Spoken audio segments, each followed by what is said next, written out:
Isa sa mga pinakakilalang kumpanyang Amerikano, ang Boeing, ay naglabas ng matinding reaksyon laban sa dating Pangulong Donald Trump. Pero hindi ito tungkol sa sira ng eroplano o issue sa kaligtasan gaya ng dati. Ngayon, politika na ang pinag-uusapan. Apektado ang Boeing ng mga desisyong ginawa ni Trump habang siya ay nasa pwesto, lalo na ang pagtaas ng buwis sa mga produktong galing China. Paano nga ba napilitan ng isang higanting kumpanya gaya ng Boeing na kumilos laban sa dating presidente ng Amerika? Pero bago po ang lahat, baka pwedeng palike ang video na ito dahil napakalaking bagay na ito sa aming content creators. Maraming salamat po. Ayon sa ulat, pinigilan ng China ang kanilang mga airline na kumuha ng bagong Boeing jets. Isa itong direktang tugon sa 145% na taripa na ipinatupad ni Trump sa mga produktong Tsino. Sa gitna ng pagtaas ng buwis at matinding kompetisyon, maraming kumpanyang Amerikano ang nahihirapang makasabay at isa na rito ang Boeing na dating simbolo ng lakas ng industriya ng Amerika. Pero ngayon, naghahanap na ito ng ibang lugar para mailigtas ang kinabukasan nito. Isang 737 MAX jet na para sana sa Xiamen Airlines ng China ang napilitang bumalik sa US matapos tamaan ng tinatawag na bilateral tariffs. Ibig sabihin, parehas na bansa ang nagpapataw ng dagdag buwis. Halimbawa, kapag parehas na nagtaas ng 25% ang US at China, tataas ng halos $40 million ang halaga ng isang Boeing 787. Sino pa ang bibili kung ganito kamahal?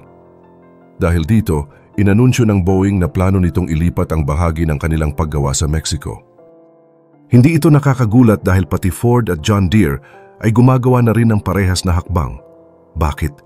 Dahil sa taripa, apektado ang supply chain o ang proseso ng pagkuha ng mga pyesa at materyales mula sa iba't ibang bansa. Ayon kay Brian West, CFO ng Boeing, lumalaki ang taripa hindi lang sa US kundi pati sa ibang bansa at posible ring gumanti ang mga ito. Isa na raw sa mga galit ay ang Canada.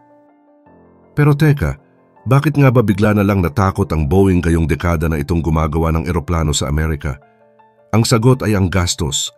Sobrang taas na ng gastos sa produksyon. Sabi ng mga analyst, aabot sa $5 billion kada taon ang dagdag gastos ng aerospace industry sa mga susunod na taon dahil sa mga bagong taripa. Apektado dito ang Canada at Mexico na dalawang mahalagang partner sa North American supply chain. Matagal ng duty-free ang aerospace industry. Ibig sabihin, hindi ito pinapatawan ng buwis noon dahil ang mga pyesa ay nanggagaling sa iba't ibang panig ng mundo. Pero ngayon, kailangan ng magbayad ng buwis sa aluminum at steel na dalawa sa pinakaimportanteng materyales sa paggawa ng eroplano. Halimbawa, kumukuha ang Boeing ng wiring, landing gear at mga interior parts mula sa Mexico. Galing naman sa Canada ang mga engine parts at composite materials. Kaya imposible talagang puro sa Amerika lang maggawa ang mga ito. Ngayon, sa halip na matulungan ng proteksyonistang polisiya ni Trump ang mga kumpanyang Amerikano, parang sila pa ang lalo pang nahirapan. Pati ibang CEO tulad ng kay Ford ay nagsabing puro gastos at gulo lang ang dulot ng mga taripa. At mukhang hindi lang Boeing ang may sentimiento kundi pati si Elon Musk ay may saloobin na rin, lalo na't nakadepende ang Tesla sa China para sa EV batteries.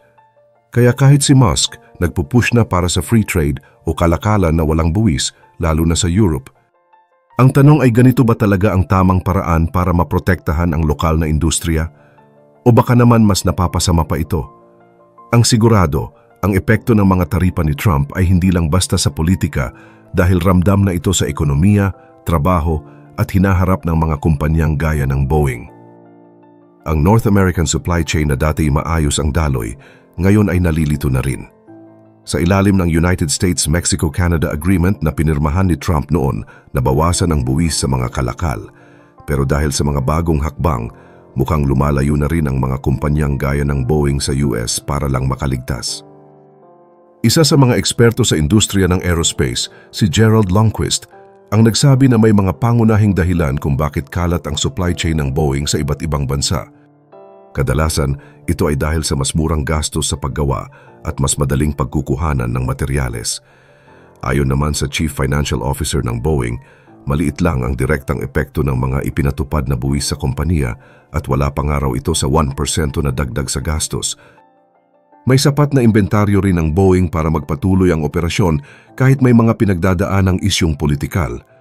Pero ang tunay na ikinababahala ng Boeing ay ang epekto nito sa mga kasamang bahagi ng supply chain na nasa labas ng Amerika, lalo na sa Canada at Mexico. Kapag naantala ang mga piyesa mula sa mga bansang ito, maaaring maantala rin ang buong produksyon. Ang problema pa rito, highly dependent ang Boeing sa just-in-time na sistema kung saan hindi sila nag-iimbak ng maraming piyesa para makatipid sa gastos sa storage. Kaya isang delay lang sa supply, apektado na agad ang buong produksyon. At dito na nagiging mas komplikado ang lahat. Dahil sa mga ipinataw na buwis ni dating Pangulong Trump sa mga produktong galing China, maraming bansa ang gumanti. Parang sinasabi ng iba na ayaw mong makipagkalakalan sa amin, di wag. Isang malinaw na halimbawa nito ang Canada, na bahagi ng supply chain ng Boeing. Gumanti ito sa Amerika sa pamamagitan ng 25% na buwis sa $30 billion na halaga ng American goods. Dahil dito, hindi na rin nakagugulat kung bakit isinasaalang-alang ng Boeing na ilipat ang ilang produksyon sa Mexico na isang paraan para makaiwas sa epekto ng buwis at manatiling kompetitibo. Pero paano nga ba naapektuhan ng mga trade issue na ito ang aktwal na operasyon ng Boeing? Noong 2024 at simula ng 2025, sunod-sunod ang problema ng Boeing. Isa sa mga malalaking issue ay ang pagputok ng panel ng isang 737 MAX 9 noong Enero 2024. Dahil dito, bumaba ang benta ng MAX 9 at bumagal ang produksyon. Sa unang quarter pa lang ng 2024, nalugi ang kumpanya ng $355 million. Sa parehong panahon ngayong taon, may tala rin silang $31 million na lugi. Bilang tugon, nagsimula ang Boeing na ayusin ang proseso ng paggawa nila at mag-focus sa pangunahing produkto.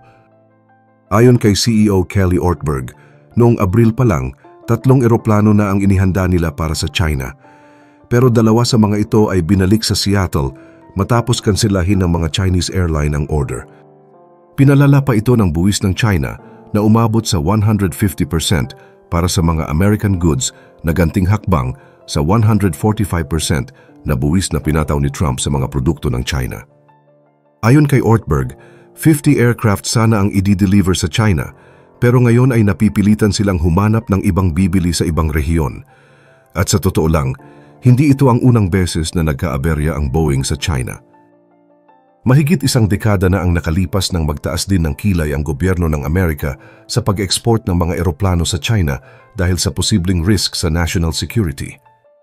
Noong 2019, bumagsak ang negosyo ng Boeing sa China nang ito ang unang bansang nag-ground ng lahat ng 737 MAX planes dahil sa sunod-sunod na trahedya na pumatay sa 346 na katao. Bumalik lang ang pagtanggap ng China sa MAX planes noong 2023. Ngayon, nasa 10% ng backlog ng Boeing ay mula sa China. At sa taong ito, 70% ng mga commercial aircraft ng Boeing ay para sa international buyers. Kaya kung magpapataw ng retaliatory tariffs ang iba pang bansa, siguradong lalong lalala ang sitwasyon. Ang industriya ng aerospace ang pangalawa sa pinakamalaking export ng Amerika, kasunod ng langis at gas. Ayon sa projection, aabot ito sa $125 billion ngayong 2025. Pero dahil sa ipinataw na tariffs ng administrasyon ni dating President Trump, naapektuhan ang industriya. 15 aviation groups ang sama-samang sumulat sa gobyerno para hilingin na huwag isama sa tariffs ang mga produktong kailangan nila dahil umaasa sila sa mga supplier mula sa iba't ibang panig ng mundo. Matagal bago mabuo ang isang eroplano, kaya imposibleng basta na lang ilipat ang produksyon. Pero sa ilalim ng pulisya ni Trump, mukhang napipilitan ang mga kumpanya tulad ng Boeing na gumawa ng hakbang na hindi nila gustong gawin. Ang tanong ngayon, kaya bang baliktarin ng politika ang mga dekadang globalization? Ang Boeing at iba pang gumagawa ng aircraft ay may mga pasilidad sa iba't ibang bansa gaya ng China, Germany, France at mismong sa Amerika. Sa Airbus halimbawa, may halos 18,000 supplier ito sa buong mundo na gumagawa ng 80% ng bahagi ng eroplano. May pabrika rin sila sa Alabama, USA, kaya kahit papaano ay nakakaiwas sila sa epekto ng tariffs. Samantala, nahihirapan ang mga American manufacturers sa mataas na gastos sa paggawa, mahigpit na environmental rules, at matinding kompetisyon sa global market. Habang humihina ang posisyon ng Boeing, lumalakas naman ang Airbus na ngayon ay kilala sa Asia at Europe dahil sa mas abot-kayang presyo ng kanilang Airbus A320 at Neo. Lumalawak pa ang kanilang market sa Latin America at Middle East. At mas lalong nababahala ang mga manggagawang Amerikano dahil sa pagtaas ng automation at pag-outsource ng trabaho sa bansang tulad ng Mexico, kung saan kalahati lang ang labor cost kumpara sa US. Ang mga kumpanyang dating nagbibigay ng magandang trabaho sa Amerika ay tila unti-unting nawawala. Kung magpapatuloy ang ganitong polisiya, gaano pa kaya karaming kumpanya ang lalaya sa Amerika? Sa kabila ng mga hamon at epekto ng mga tariff na ipinataw ni Trump, malinaw na marami pang kaganapan ang magaganap sa industriya ng aerospace. Ang mga hakbang na ito ay maaaring magdulot ng mas matinding kompetisyon at pagbabago sa merkado. Ano sa tingin nyo, makakabuti ba ang mga pulisya ni Trump para sa ekonomiya ng Amerika o magdudulot lang ito ng mas malaking problema sa mga kumpanya at manggagawa? I-comment nyo na ang inyong opinyon sa ibaba at huwag kalimutang mag-subscribe para sa mas marami pang updates.